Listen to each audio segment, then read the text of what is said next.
Madame la ministre, chers collègues, fidèle à son tropisme orwellien, avec ce projet de loi, le gouvernement fait le contraire de ce qu'il dit vouloir faire. D'abord, il présente ce projet de loi comme portant sur les Jeux olympiques et paralympiques. Ce n'est pas le cas, comme l'a signalé le Conseil d'État. Plusieurs dispositions s'appliquent à des manifestations hors JOP et d'autres excèdent très largement leur période. Le gouvernement prétend nous protéger en légalisant la surveillance par drone et le traitement algorithmique de toutes les images. Or, les études commandées par la gendarmerie concluent, je cite, que l'exploitation des enregistrements de vidéoprotection constitue une ressource de preuves et d'indices peu rentable pour les enquêteurs. Les seuls vrais gagnants seront les entreprises privées de sécurité qui développent ces outils. Sous couvert de protéger les lieux publics, là encore, le gouvernement prévoit de réduire les libertés en rendant obligatoires les enquêtes administratives, notamment sur les bénévoles et les salariés. C'est très grave.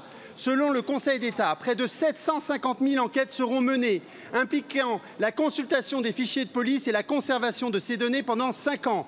Imaginez juste qu'un gouvernement totalitaire hérite de ces fichiers. Belle façon de nous protéger, chers collègues. Le gouvernement nous dit aussi améliorer la justice. Le texte prévoit que les peines seront plus lourdes pour les délits commis lors des manifestations sportives ou dans les fan zones. Ce n'est pas notre conception de la justice.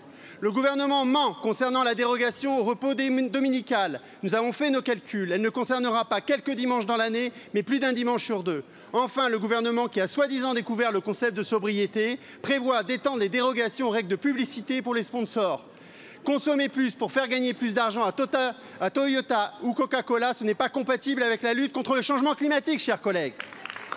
Alors nous préférons toujours protéger à l'aide de moyens humains plutôt que surveiller via l'intelligence artificielle. Nous préférons respecter les libertés individuelles plutôt que les sacrifier à l'impératif de sécurité. Nous préférons défendre les intérêts des travailleurs à ceux de la planète plutôt que ceux des multinationales. Nous voterons en faveur de cette motion de rejet.